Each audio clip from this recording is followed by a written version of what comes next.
बस करो, इसको पॉज करते हैं। क्वेश्चन नंबर 4, कब आ रहे हो कब नहीं आ रहे हो वो मत देखना। अभी जितने टाइम है, 2 घंटे क्लास रोज हो रही है, उस टाइम पे आओ, अपने डाउट्स एक्स्ट्रा जो भी पूछने पूछो, और जो टेस्ट आपको देना है एक्स्ट्रा टाइम पर आकर, किसी और टाइम पे आके 2 to 3 आके सुबह 11 बजे आके टेस्ट दे दो। टेस्ट के लिए मुझे आपके पास बैठना नहीं पड़ेगा, तो जितने बच्चे भी आएंगे यहाँ पर प्लस एक रखना, चीटिंग मत करो यहाँ बैठकर। टेस्ट देने अगर आप अपने इंडिविजुअल पे आ रहे हो तो 11 बजे भी आकर टेस्ट दे सकते हो, मुझे इन्फॉर्म कर देना ताकि मैं टेस्ट पेपर प्रिपेयर रखूं। अगर आपके पास फोन है तो मैं आपको ऑनलाइन भेज दूंगी, अदरवाइज मैं प्रिंट आउट्स भी करवा के रख लूंगी। ठीक है, तो जो आपको एक्स्ट्रा रिविजन चाहिए, मैम ये टेस्ट देना है, मुझे टेस्ट देना है, मुझे एक्स्ट्रा रिविजन चाहिए, वो सब आपको मटेरियल मिल जाएगा। ठीक है, चलो इसमें ladder rest against the wall at an inclination of 60 degree to the horizontal. ये अब क्वेश्चंस है, I can expect them in your board paper, considering last year का पेपर जो था वो इतना भी सीधा नहीं था। लास्ट ईयर टर्म 2 का paper seriously it had questions which were straight away based on class 9 के सर्कल्स के टॉपिक। सर्कल्स के जो क्वेश्चन थे, टेंजेंट्स दी हुई थी इसलिए क्लास 10 का था, अदरवाइज टॉपिक इसमें सारा सर्कल्स का ही यूज हुआ था। ठीक है, 9th की क्लास का नहीं, इस बार ये अभी हाँ 20 मार्क्स के एमसीक्यू आएंगे, फाइनल पेपर आ तो चुका है, सैंपल पेपर। अच्छा 1-2 दिन लगाओ, नेक्स्ट वीक में सैंपल पेपर डिस्कस करवाऊंगी मैं बोर्ड का। A ladder rests against a wall at an inclination of 60 degree to the horizontal. अगर लैडर है तो for straight line it goes, एक वॉल होगी और लैडर जो लगाया हुआ है वो उस तरह से कुछ लगाया होता है, और ये जो एंगल बना रही है with the wall it is 60 degree. समझ में आ गया? It's foot is pulled, foot ये होगा, इसको पुल्ड कर दिया अवे फ्रॉम द वॉल, तो कुछ इस तरह से पुल किया। Now it's away from the wall through a distance of 30 metres. कितना पुल किया? 30 metres, so that upper end, तो ये अपर एंड स्लाइड होकर थोड़ा सा नीचे आ गया। कितना नीचे आया? 20 मीटर्स। ये क्वेश्चन एग्जाम्पलर का है और एग्जाम्पलर में ये अल्फा बीटा से दिया हुआ है। ठीक है, उतना लेवल में नहीं एक्सपेक्ट करती वो क्वेश्चन आएगा, और अगर आएगा तो फिर वो तो बस राम भरोसे ही रहेगा। ये कौन सी वीडियो है? ये जो ट्रिग्नोमेट्री फाइनल वर्कशीट करके भेजी हुई है। Upper end slides a distance of 20 metres down the wall, exemplar का क्वेश्चन है। एग्जाम्पलर के क्वेश्चन को मैंने सिर्फ एंगल्स देकर नंबर दे दिया। अब ये पेपर में आ सकता है, अगर मैं इसमें अल्फा बीटा कहूं तो तब मैं कहूंगी नहीं, तब नहीं आ सकता, और अगर आएगा तो सच में वो राम भरोसे वाला क्वेश्चन होगा कि कैसे करना है, वो सिर्फ आपको प्रैक्टिस करनी है। इस स्टेज पर नहीं हम कर सकते, जनवरी मिड में कभी एक बार करवा दूंगी। ठीक है, तो अब ये हमारे पास है, then the ladder makes an angle 30 degree with the horizontal, find the length of ladder. The only thing जो इसमें काम आएगी और the only concept I would want कि चलो ये चीज स्ट्राइक नहीं करती, अदरवाइज ये क्वेश्चन बहुत इजी है। दो आपको वो दिए हुए हैं ट्रायंगल्स, ये मैंने एक्स ले लिया और ये मैंने वाई ले लिया, दो ट्रायंगल्स, दो एंगल्स, दोनों में ट्रिग्नोमेट्री लगाते हो। ठीक है ना, एक में लगाओगे AC अपॉन CD tan 60, और एक में मैंने लगाई BC अपॉन CE tan 30।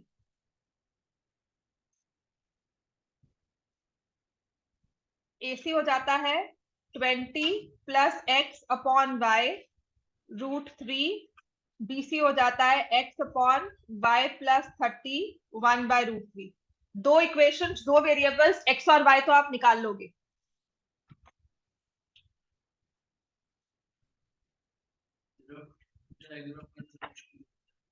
बस मैंने आपको पहले ही कहा था y plus 30 is equal to √3x।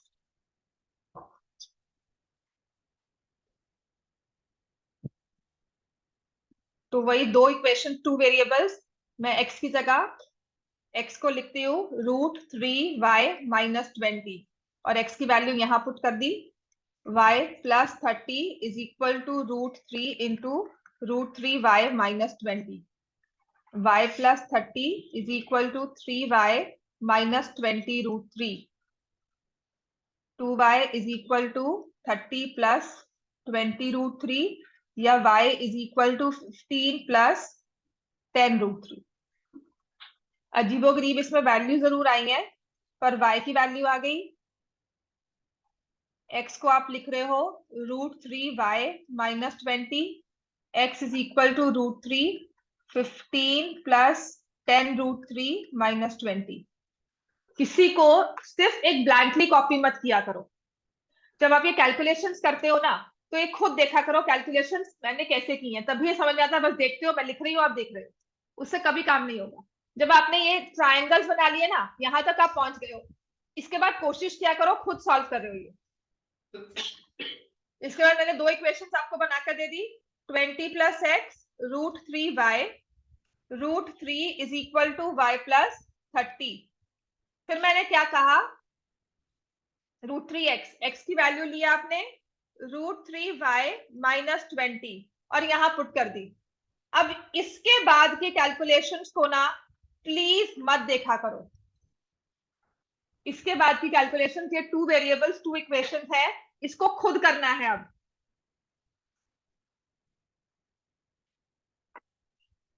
समझ में आ गया?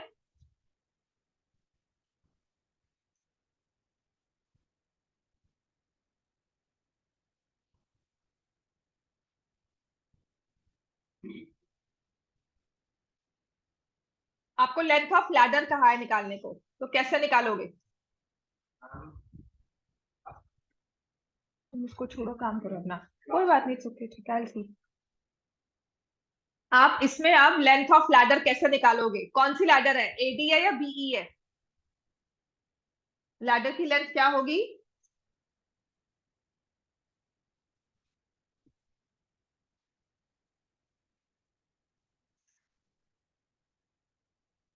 बताओ।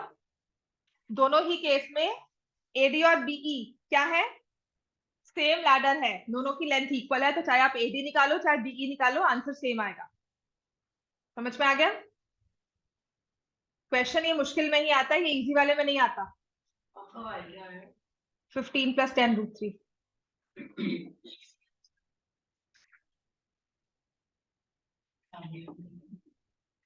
अब x की वैल्यू पुट कर लो, y की वैल्यू पुट करो। अब आपको एडी निकालना है, ठीक है? रियो स्टॉप, ड्रॉप। मैम एडी से निकाल देंगे लैडर की लेंथ, लैडर सीढ़ी जो लगाई है हमने, वो तो ये थी ना। हाँ, वो भी सेम है, दोनों सेम आएगी, एडी इक्वल्स टू बी। ठीक है? मुश्किल क्वेश्चन ही है, लैडर की लेंथ निकालनी है तो ऐसे निकालोगे, मुश्किल है कैलकुलेशन वाइज, तो अभी फिलहाल के लिए सिर्फ फिगर होती है ये। समझ में आ गया इतना?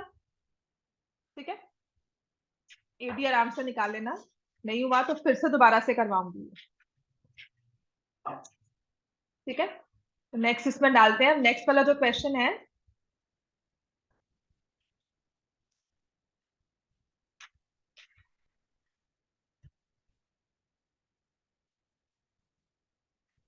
This one good.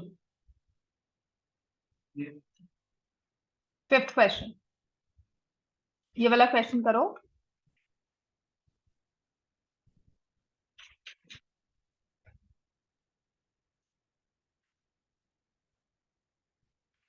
The angle of elevation of the top of a tower from the top of a 7-meter tall building is 60 degrees, and the angle of depression of the foot C from the same point is 45 degrees.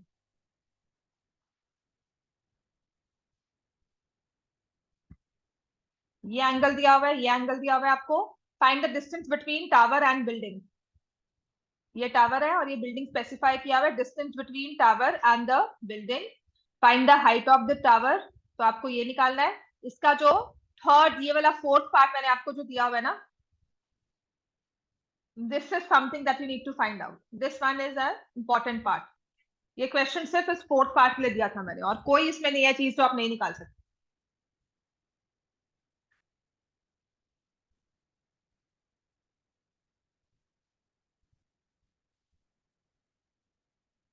First 3 parts मुझे answer बताओ।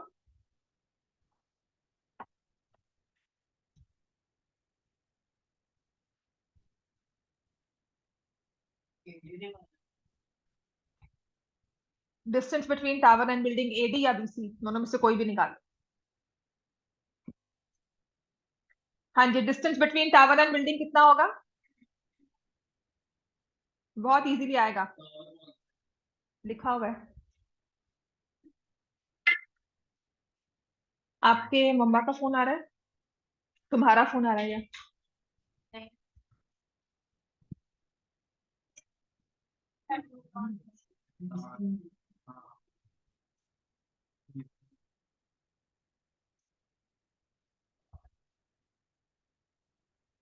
The angle of elevation distance between tower and building कैसे निकालोगे बच्चे? सबसे आसान है। ये angle कितना हुआ है? डिस्टेंस आपको निकालना है BC। तो ये एंगल कितना हुआ? क्या यूज करोगे इसमें? tan 45। आइसोसलेस ट्रायंगल है, तो distance between tower and building orally solve होता है 7 मीटर्स। डिस्टेंस ऐसे निकाल सकते हो।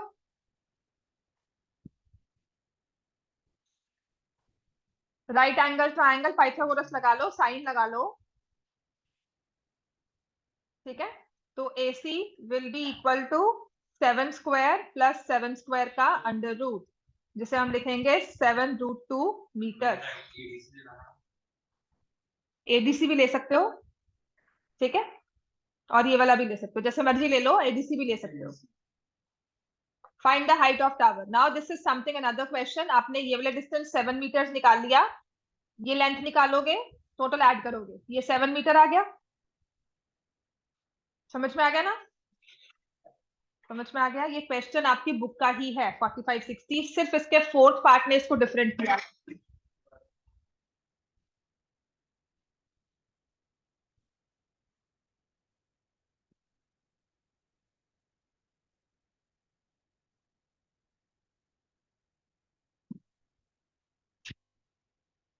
तुमने मुझे फोन क्यों किया 3:41 पे?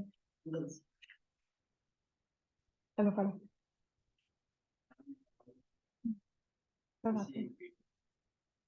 कौन सा वाला क्वेश्चन?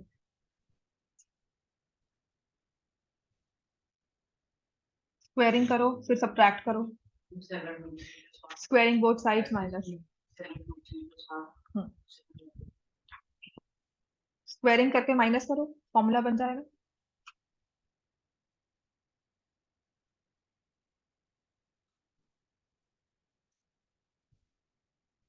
ठीक है। तो जब हमें हाइट ऑफ द टावर निकालनी है, तो आपने ये वाला ट्राइंगल लिया होगा, DE अपॉन AD लोगे tan 60। DE की वैल्यू मेरे पास नहीं है, AD आपने 7 निकाला है, tan 60 होता है √3। DE कितना आ गया? 7√3। तो दिस इज 7√3। इन दोनों को ऐड किया, height of tower will be 7 + 7√3। अब जो नेक्स्ट क्वेश्चन है वो आराम से करने वाला है। ये एक क्वेश्चन ना पूरा आपका चेंज कर देता है। If the angle of depression of the foot of the tower, angle of depression कौन सा था? ये वाला। Angle of depression from the foot of the tower from the top of the building is 60। कहता है ये 45 में दिया हुआ, 60 दिया हुआ है। Now find height of the tower. इसने एक लाइन ने ना पूरा क्वेश्चन चेंज कर दिया आपका। अब आपका फिगर ये हो गया कि यहां से you look upwards, cos is a straight line, ठीक है। यहां से नीचे देख रहे हो, ये भी एंगल 60 का है और ये भी एंगल 60 का है। ये 7 है, ये 7 है, और ये आपको एडिशनल हाइट निकालनी है। Now you need to find the height of the tower. पूरा क्वेश्चन चेंज हो गया। ये एंगल 60 डिग्री हो गया, ठीक है। तो आप ये निकालोगे 7/x, ये भी x आ गया। ये केस स्टडी थी बेटा। तो आपके पास x की वैल्यू आ गई 7/√3। तो दिस इज 7/√3। अब आपको ये वाली हाइट निकालनी है, ठीक है। तो इसको मैं अगर h ले लेती हूँ, स्मॉल h को। समझ में आ गया सबको? ये सेकंड पार्ट समझ में आ गया ना? तो ये हो जाता है h/7/√3 इज tan 60। ये √3 ऊपर चला जाता है, √3h। tan 60 कितना होता है? √3/7।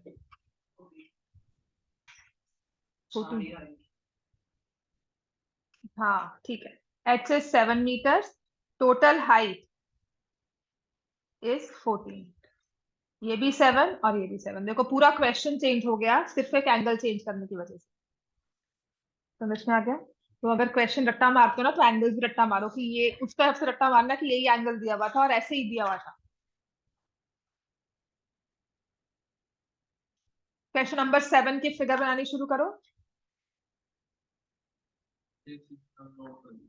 करो। इसके बाद question number 7, the roof top of your house is 8 meters above the ground. The base of the tree is 30 meters away along the ground at the ground level of your house. From the nearest point of the rooftop of your house, the top of tree is at an angle of elevation of 45 degree. Find the height of the height of the tree.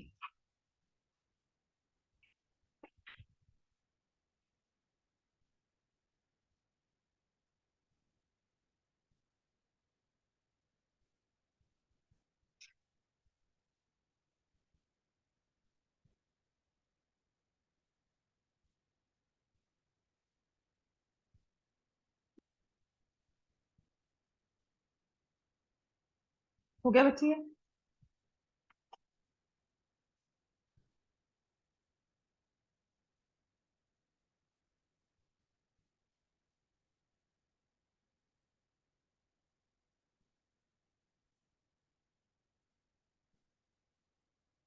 The rooftop of your house is 8 meters above the ground. सिर्फ इसमें कोशिश करनी है figure draw करने की। ये तुमने straight point लिया, roof top is 8 meters above the ground.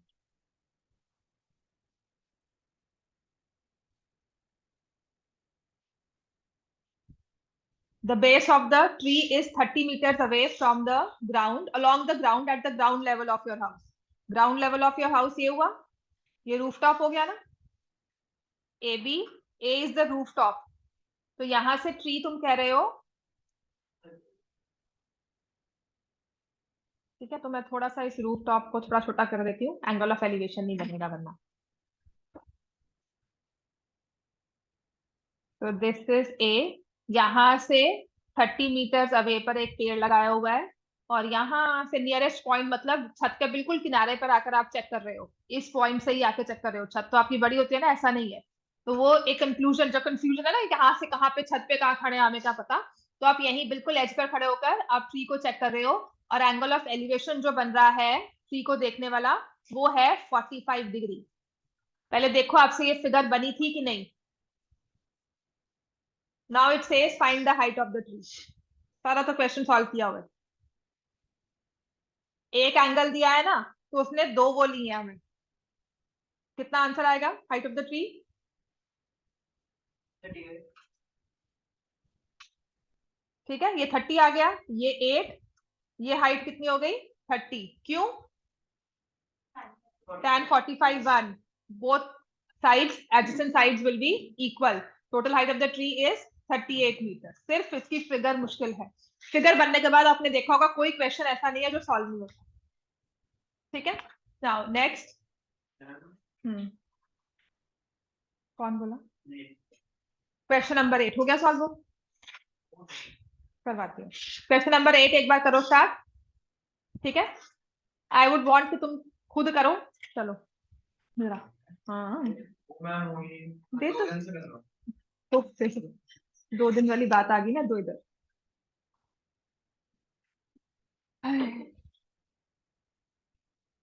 देख मैंने लिखा तो हुआ है, पक्की बात है, तो माइंड में मेरे वर्क भी किया होगा। मैं बिल्कुल ब्लैंक हूँ, ये क्वेश्चन कैसे सॉल्व होगा? The only thing I know is squaring both sides करना होगा। ठीक है, तो मैं इसको कैसे स्टार्ट करती हूँ। चलो क्वेश्चन नंबर 8 स्टार्ट करो। It's an important question, paper में बकायदा ये बोर्ड में आ सकता है।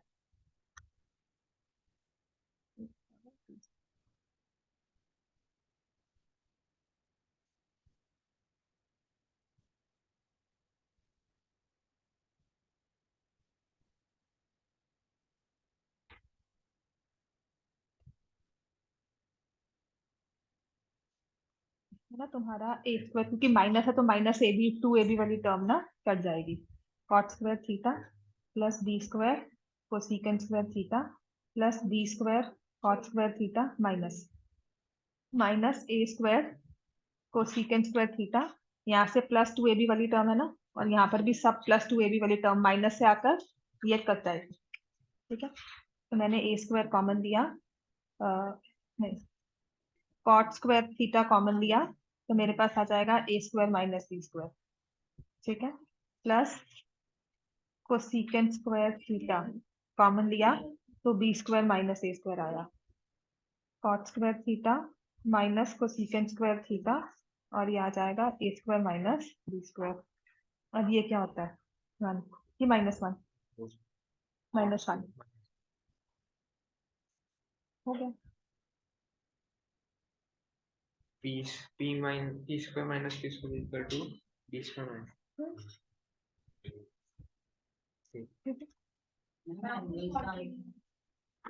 हाँ बस, तो रेशियो तो निकालनी है। टॉप्स, पहले तो फिगर बनाओ, कुछ और भी वाली बात, फिगर बन गई, कैसे बनाइए, tops of 2 towers of height x and y। Height आपको x और y दी तो हुई है, ठीक है, एक x है और एक हाइट y है, सबटेंड एंगल्स ऑफ 30 डिग्री।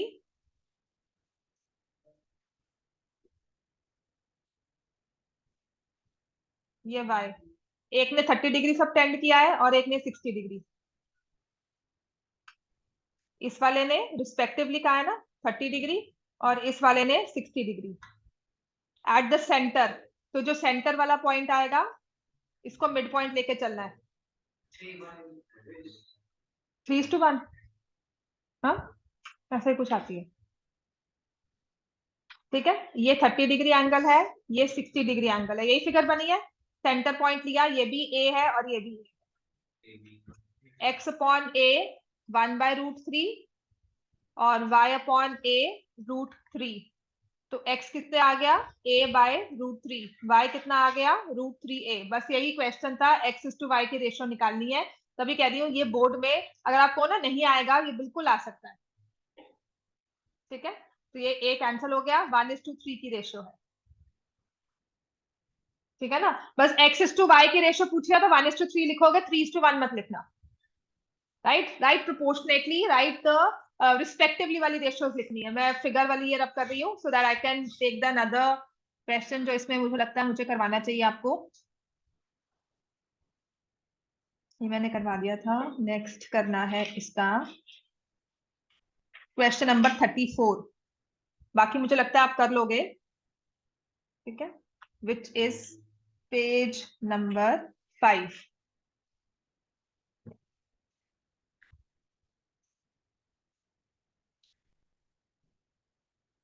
34।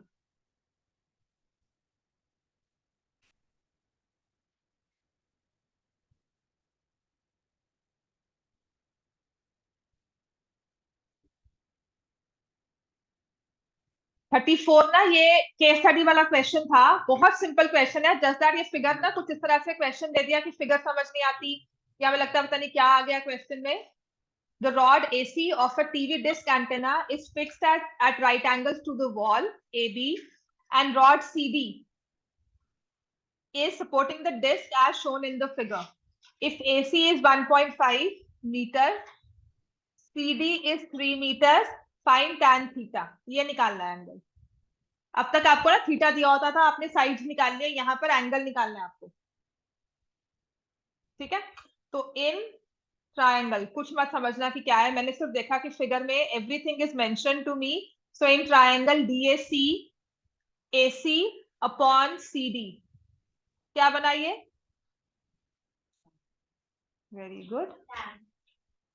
तभी मैं ऑपोजिट करती हूँ, थीटा के opposite, theta and hypotenuse. This is the only example जो मुझे कहा गया था कि तुम्हें ऐसे वाले ट्रायंगल्स में ना सोचना पड़ेगा कि क्या ये परपेंडिकुलर है, क्या बेस है। ये परपेंडिकुलर है और ये बेस है इस एंगल का। तो when we talk of opposite side, इसके ये ऑपोजिट साइड है, ये क्या है हाइपोटेन्यूज, ये क्या है adjacent side. This is the only question या जब आप कॉम्पिटिशन करते हो या you go for any other test, तो मल्टीपल क्वेश्चन, जब एक ट्रायंगल में दूसरा ट्रायंगल और 3-4 ट्रायंगल दिए होते हैं, तो वहां पर थीटा के रिस्पेक्ट में ऑपोजिट साइड ढूंढनी बड़ी आसान होती है। This is the only reason why opposite and adjacent were taught. और आपका जो बहुत पुराने वाले क्वेश्चन होंगे ना, पुरानी वाली बुक्स होंगी लाइक बिफोर 2000, ये जो ये पंडित बद्री प्रसाद वाले तो ये बाद में फॉर्मूला बने, क्विक वेज बने कि मार्क्स स्कोर करने हैं। लेकिन अगर पुराना वाला ओल्ड स्कूल जाओगे ना थोड़ा सा, तो वहां पर ऑपोजिट और एडजेसेंट ही लिखवाते थे। आपकी पुरानी वाली बुक्स में ना जो ऑपोजिट एडजेसेंट ही लिखा होता था। तो ये हमारे पास आ गया। AC कितना है आपके पास 1.5, CD is 3 sine theta, ratio क्या बनी है 1/2। अब जी साइन 1/2 कब होता है, थीटा कब क्या होगा उस केस के लिए 30 डिग्री।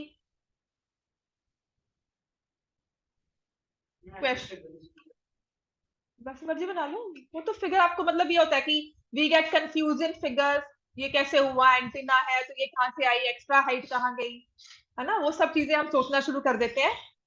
क्वेश्चन नंबर 35 करो इसके बाद। अनदर क्वेश्चन की जहां पे एंगल निकालने को कहा जाए। कभी कभी ना क्वेश्चन में आता है find the sun's elevation. Sun's elevation कुछ नहीं है बच्चों, वो एंगल है कि सन की किरणें, आप यहाँ खड़े हो, फिर सन की रेज यहाँ पड़ी तो उसने कौन सा एंगल जाकर हिट किया। समझ में आ गया।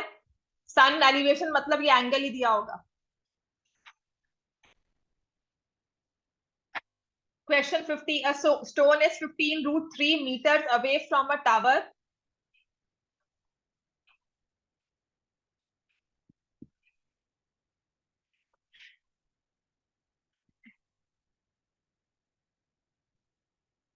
ये स्टोन हो गया, निकालो एंगल क्या बना। हाँ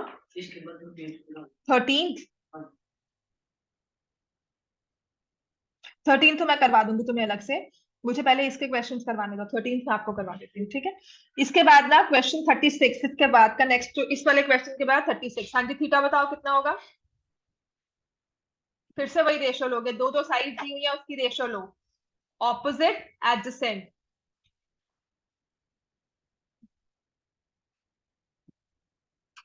tan थीटा 1/√3 tan कब होता है, बस खत्म काम।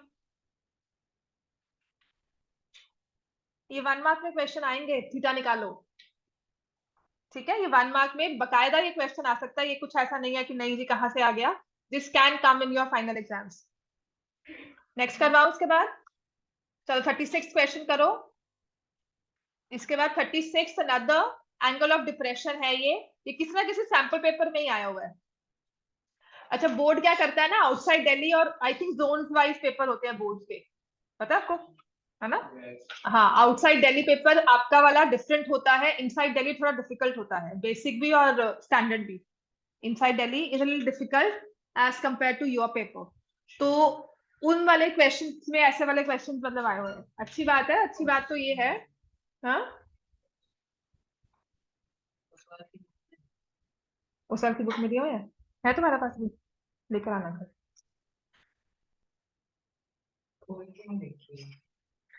कोई बात नहीं, खुलवा मैं दूंगी।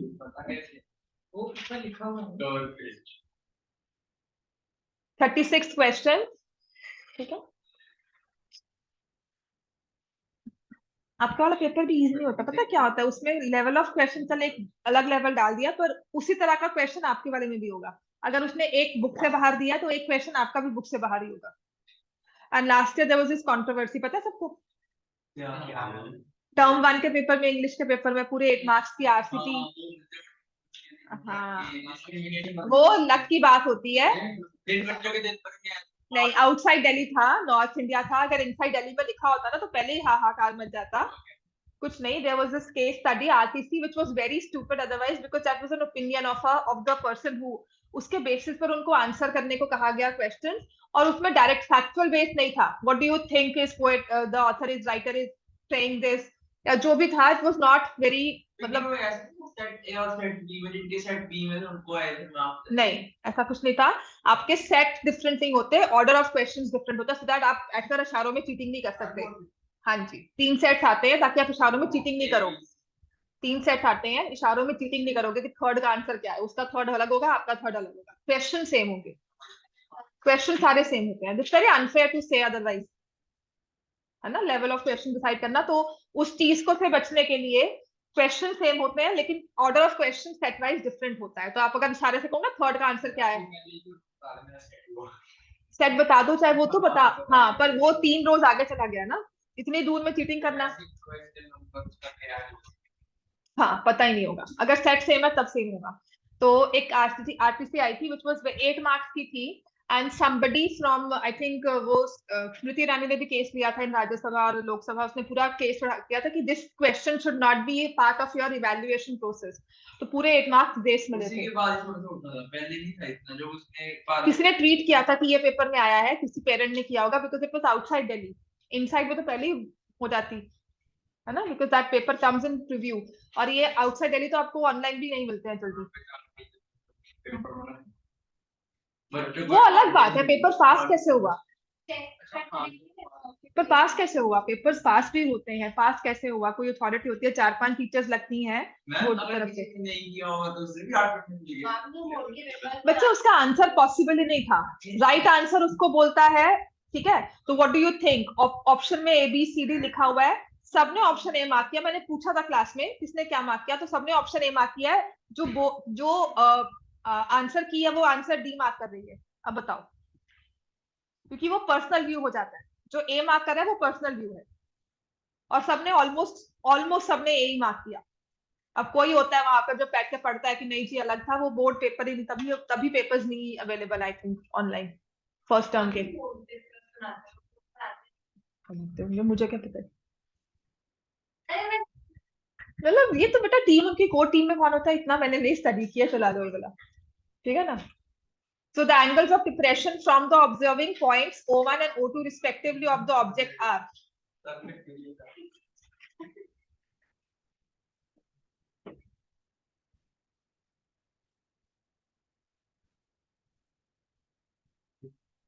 In the figure, angles of depression from the observation points O1 and O2, तो आपको इसको ऐसे फर्दर एक्सटेंड करना है, ठीक है। एंगल्स ऑफ डिप्रेशन बताने हैं कितने हैं आपके लिए, ये वाला एंगल बताना है और ये वाला एंगल, समझ में आ गया। O1 O2 से एंगल्स ऑफ डिप्रेशन पूछा जा रहा है, ऑब्जर्वेशन पॉइंट से है, इसका मतलब आप नीचे की तरफ देख रहे हो, तो ये लाइन ऑफ साइट, ये एंगल, ये लाइन ऑफ साइट, ये एंगल, ठीक है। If this is 60 degree, what can you say about this angle, 120 ये 60 है तो ये कितना होगा अंदर, ये 90 डिग्री बना हुआ है, 30 डिग्री, तो आपका ये वाला एंगल कितना हो जाएगा, 30 डिग्री।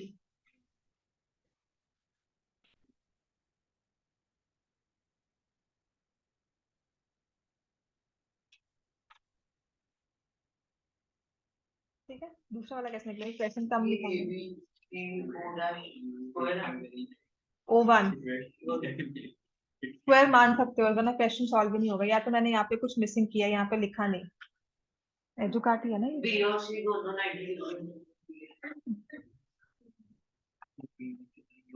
मैंने क्वेश्चन कम लिखा होगा बच्चों, और तो क्या हो सकता है, क्या भूली जा रहे हो, हाँ जी क्या कर रहे हो, क्वेश्चन सॉल्व करो, नेक्स्ट भी करो।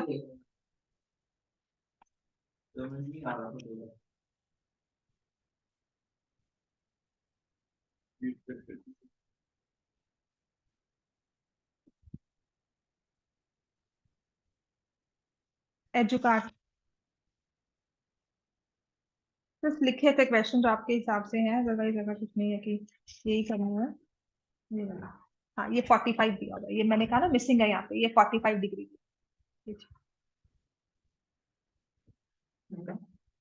ये वाला एंगल पूरा 45 दिया हुआ है, ये 45 ही होगा ना बच्चे। तो आपने करना क्या है, ये देखो आपको ना ये दिया हुआ है इस तरह से, this one is your perpendicular, ठीक है, यहाँ से ये मार्क करते हो, फिर ये जाता है यहाँ से इस तरह से,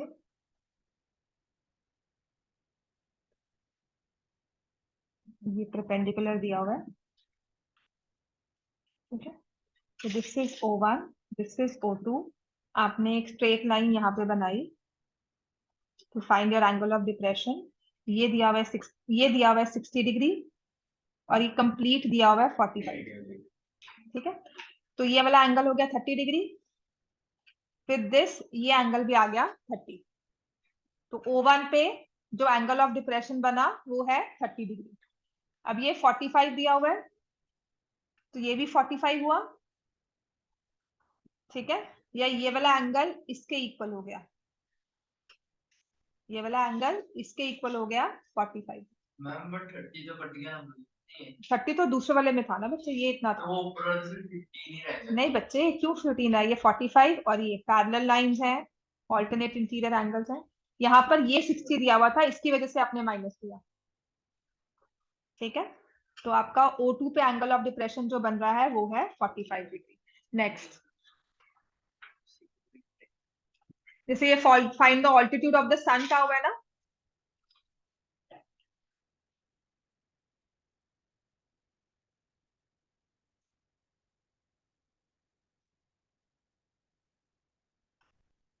ये क्वेश्चन है जो मैं आपको कह रही थी, सन की एलिवेशन पूछी जाती है, ratio of length of pole and its shadow, सबसे आसान है। Length of pole and shadow ratio जो है वो 1:1 है, तो अगर ये ए है ये भी ए है, तो सन का ऑल्टीट्यूड कितना होगा? ऑल्टीट्यूड का मतलब है सन किस एंगल पर रेस स्प्रेड कर रहा है, किस एंगल पर है विद रिस्पेक्ट टू अर्थ। 45, दोनों साइड्स इक्वल है, tan 45 1, आप a अपॉन a इक्वल लिखोगे तो यहाँ पे एंगल कितना आएगा? 45 डिग्री। समझ में आ गया? ठीक है, क्वेश्चन नंबर 38 करो।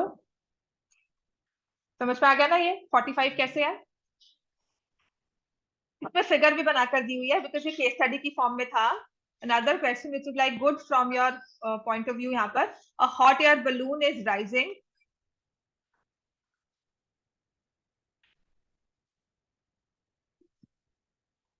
hot air balloon is rising vertically from point A on the ground which is at a distance of 50 meters from a car parked at P. तो ये distance आपको दिया हुआ है 50 meters.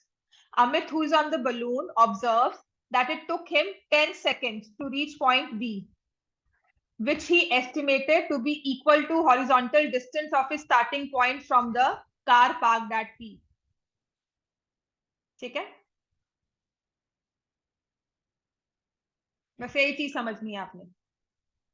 ये 10 सेकेंड लगे थे इसको।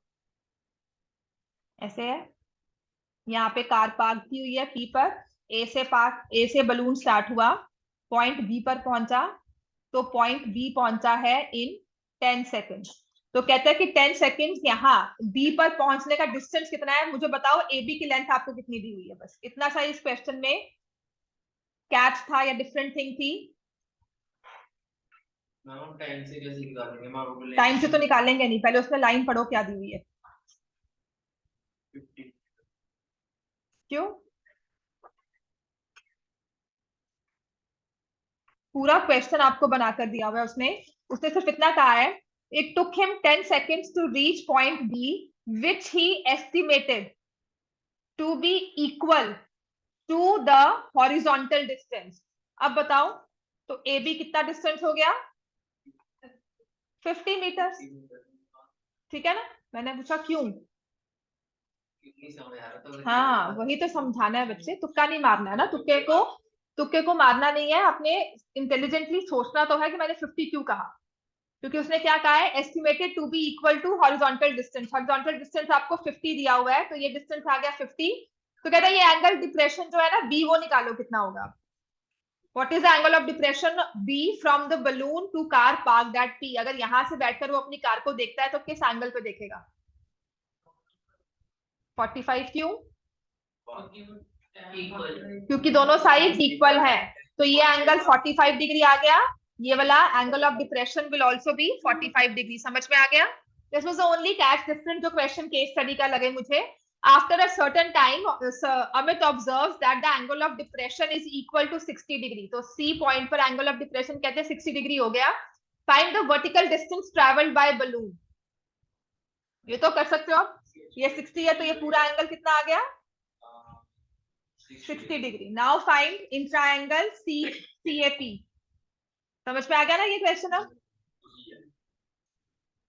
तो वर्टिकल डिस्टेंस बीसी निकालना है, इसको मैंने एच ले लिया, h plus 50 upon 50 is equal to tan 60। h plus 50 upon 50 tan 60 which is √3. So vertical distance traveled by the balloon is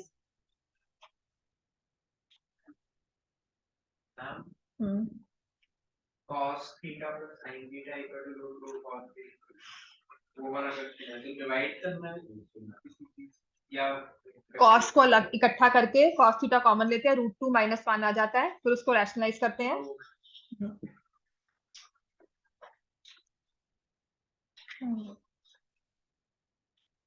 ठीक है, समझ में आ गया? ये h की वैल्यू क्या आई?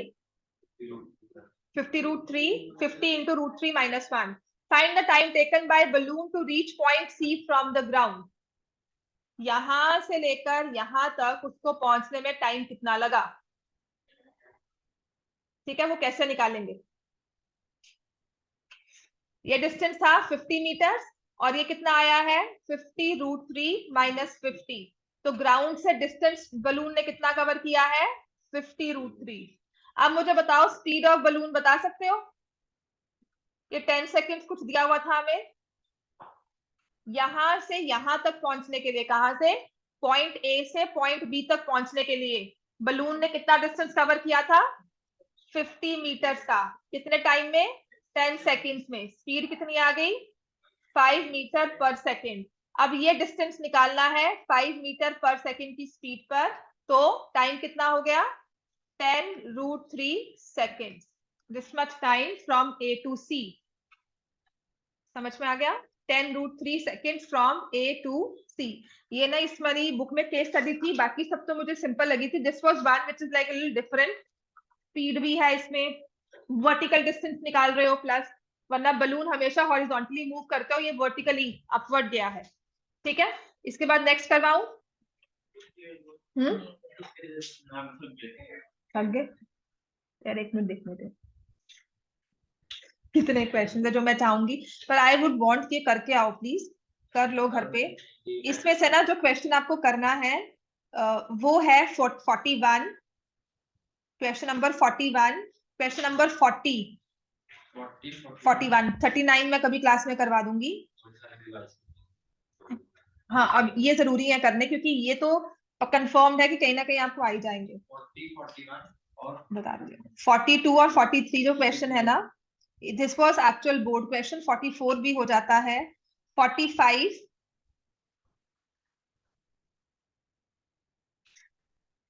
करने तो सारे हैं बच्चे, जो खुद करके आओगे, बाकी तो मैं करवाऊंगी। खुद कोशिश करोगे, क्योंकि ये जरूरी करवाने वाले हैं कि ये तो मैं कवर करवा दूं। अगर ये कवर करवा दिया तो बाकी सब आप कर सकते हो, ये कह रही हूँ। ठीक है, इसके अलावा भी 3-4 क्वेश्चन लिखे थे मैंने, तुम्हें नहीं दिए ना? इसके बाद और लिखे। और एक क्लाउड वाला क्वेश्चन है 50th क्वेश्चन, क्लाउड वाला question 50th, which is like very important. 50th वाला मुझे करवाना है क्लास में। ठीक है, तो एक बार ये जो मैंने आपको क्वेश्चंस 2-3 लिखे हैं ये तो कर लेना, because it is based on speed, speed of helicopter या एरोप्लेन, जो भी इसमें केस है। ठीक है, ये 2-3 क्वेश्चन है जो जरूरी है। चलो जाओ।